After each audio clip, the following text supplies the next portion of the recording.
yang bersangkutan itu ex-napiter. Oke. Sudah berproses gitu, seperti biasa.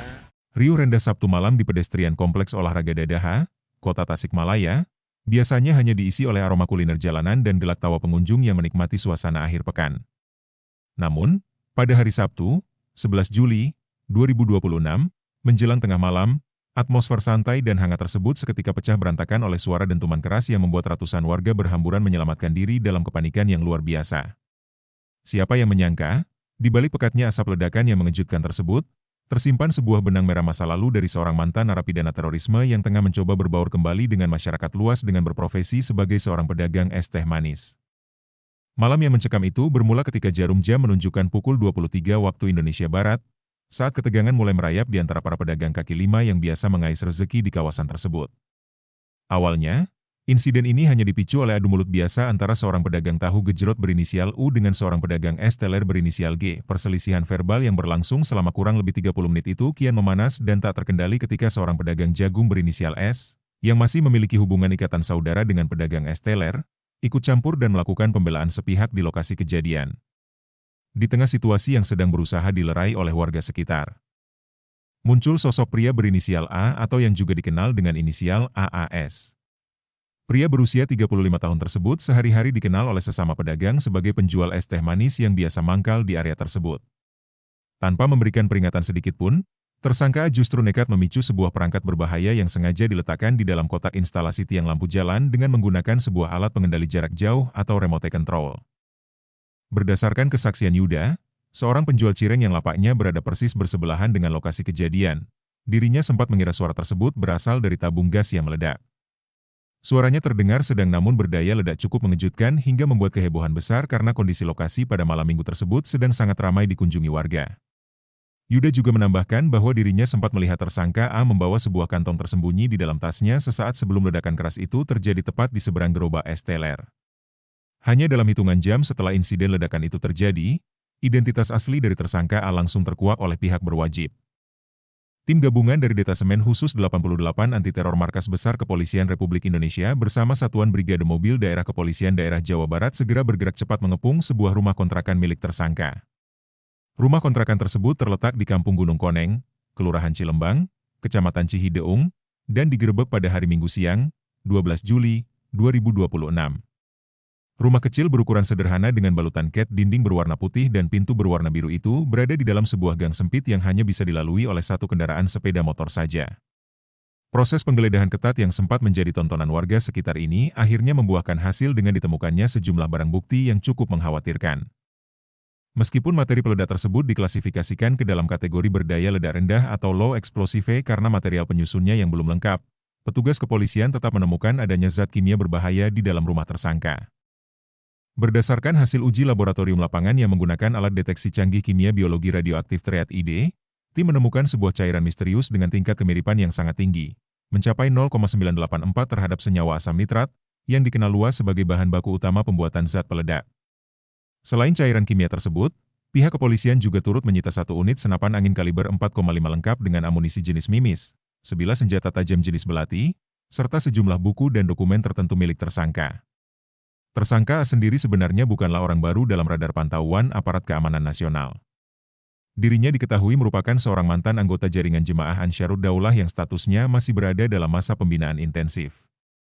Meskipun dirinya telah menyatakan sumpah setia untuk kembali ke pangkuan negara kesatuan Republik Indonesia, jejak keahlian masa lalunya dalam rakit bahan-bahan peledak rupanya belum sepenuhnya hilang. Di lingkungan tempat tinggalnya yang baru, warga sekitar mengenal sosok A sebagai pribadi yang sangat tertutup dan dingin. Tersangka bersama sang istri diketahui baru mengontrak rumah sederhana tersebut selama kurang lebih 2 bulan terakhir. Berdasarkan penuturan Ade Mumu selaku ketua rukun tetangga setempat, tersangka tergolong orang yang jarang bersosialisasi dengan tetangga sekitar dan selalu langsung masuk ke dalam rumah setiap kali selesai pulang berdagang. Namun, di sisi lain, beberapa warga juga mengetahui bahwa tersangka memiliki semacam keahlian khusus dalam membuat petasan setiap kali momen perayaan Lebaran atau Tahun Baru.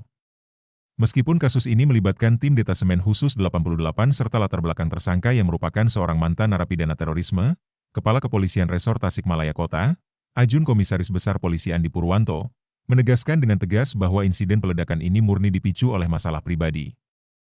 Aksi nekat yang dilakukan oleh tersangka A murni berawal dari rasa kesal, emosi yang memuncak, serta aksi saling ejek yang terjadi di antara para pedagang kaki lima di lokasi kejadian, sehingga tidak ditemukan adanya unsur terorisme ataupun jaringan teror yang menunggangi peristiwa tersebut. Kini, tersangka A yang tampak mengenakan pakaian berwarna biru dongker yang dibalut dengan jaket tebal saat menjalani proses pengambilan sidik jari, harus bersiap sepenuhnya untuk menghadapi konsekuensi hukum yang sangat berat atas tindakan gegabahnya. Tersangka telah resmi ditetapkan sebagai tersangka tunggal dan dijerat menggunakan pasal 306 atau pasal 308 Undang-Undang Nomor 1 Tahun 2023 tentang Kitab Undang-Undang Hukum Pidana terkait dengan tindak pidana penyalahgunaan senjata tajam, senjata api, serta kepemilikan bahan peledak secara ilegal. Untuk proses hukum dan pengembangan penyelidikan lebih lanjut, berkas perkara beserta penahanan tersangka A selanjutnya akan segera dilimpahkan ke Direktorat Reserse Kriminal Umum Kepolisian Daerah Jawa Barat. Tersangka ini memang asli Tasik atau gimana sih, Pak? Betul, tersangka ini orang Kota Tasik di Kelurahan Cilembang RW 13. Cilembang ya, Pak ya? Kalau untuk tersangka ini, kalau menurut pemantauan dari Kesbangpol, apakah sudah pernah terjerat hukum atau gimana sih Pak ini Pak? Untuk yang tersangka ini mungkin Pak, sepengetahuan dari Kesbangpol. Ya, sepengetahuan kita memang yang bersangkutan itu ex-napiter. Oke. Sudah berproses gitu. Seperti biasa ada pembinaan kemudian keluar dan sudah seperti biasa berdagang gitu. Oke, Ya, sudah membaur lah. sudah membaur. Tahun berapa dulu waktu terjerat hukum mungkin informasinya? Ya lupa lagi tahun tepatnya lah gitu. Tapi yang jelas masuk ex-napiter.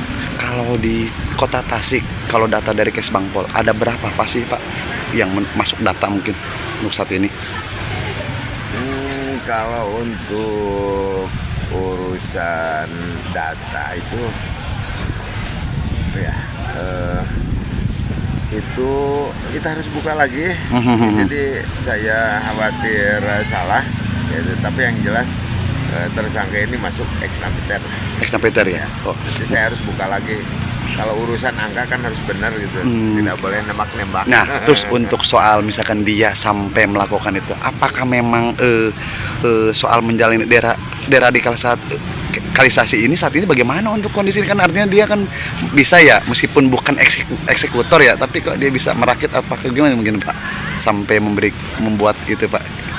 Mungkin kalau pantauan dari Kesbangpol. Sudut pandang Kesbang begitu, sebab pola pembinaan tidak hanya dilakukan oleh kita saja. Oke. Jadi ada instansi yang lain juga. Kita lebih ke ruangan tupoksi salah satunya itu dengan deradikalisasi, dengan deradikalisme kita lakukan komunikasi gitu. Dan yang saya tahu enggak, ini komunikasinya seperti biasa gitu. Jadi kemarin pun kita tidak melihat sesuatu yang apalah luar biasa lah sebetulnya. Artinya ya komunikasi sudah jalan ya? Ini kan buktinya berdagang. Berdagang sudah membaur ya? Membaur seperti yang lain. Tapi kalau dari segi pengawasan dan pembinaan tetap berlangsung atau gimana sih? Ada range waktunya sih Pak? Sejauh ini mungkin? Nah itu untuk pola pembinaan, pengawasan itu tidak secara real kita lakukan. Oke. Di luar tugas kita lebih di ruangan preventif, kemudian di ruangan rekon gitu ya. Ruangan seperti pemberdayaan pedagang. Untuk soal dia aksi yang spontan itu, kalau menurut pantauan dari Kesbangpol, kok dia bisa langsung ujuk-ujuk melakukan itu? Mungkin kacamata Kesbangpol, kenapa dia maksudnya? Meskipun memang ada gesekan ya, tapi kan gesekan itu kan dari awalnya kan ya tanda kutip dia geledek lah gitu, mungkin Pak. Kalau kacamata. Persaingan dagang itu kita tidak melihat ruang-ruang yang lain. Tapi Kesbangpol monitor katanya memang dia tuh ada ejekan katanya dari pedagang lain yang ex-napiter. Itu monitor tidakkah mungkin dari Kesbangpol sendiri? Kalau apa yang itu kita tidak monitor, ya, yang kita tahu ya semacam gesekan sesama pedagang lah gitu, seperti pedagang lainnya. Hanya mungkin cara spontanitasnya lain gitu kalau saudara yang satu. Tapi 3 orang ini Sabik sama Gilang dan Angga ini satu komplek nggak sih Pak? Kontrakannya Pak? Apa beda-beda Pak? Satu. Beda-beda. Oh, beda-beda tempat. Nah, Pak, satu lagi terakhir Pak. Informasinya memang benar Pak. Untuk di Cilembang itu data dari kecamatan ada 8 di situ Pak. Cilembang Nah, sendiri. kita harus cek. Saya tidak bisa nebak-nebak gitu. Kalau pertanyaan nembak seperti ini saya khawatir salah nanti ya. Siap. Kalau angka itu harus pasti, mohon maaf, tapi yang jelas kalau dibutuhkan mangga lah kita ngobrol lagi. Tapi kalau untuk sejauh ini mungkin pembinaan tetap jalan berarti ya Pak ya? Pembinaan tetap dilakukan, upaya deradikalisasi, radikalisme kita lakukan, baik untuk saudara-saudara kita yang ex-napiter maupun yang masih berada gitu, yang kita upaya preventif juga tetap kita lakukan. Tapi secara terus menerus. Tapi semuanya orang Tasik Pak. Yang 3 ini yang di sini Pak. Sabik, Angga dan Gilang. Wong berdagangnya di Dadaha gitu. Takutnya mungkin ya, orang Tasik. Orang Tasik ya. Orang Tasik sehari-hari.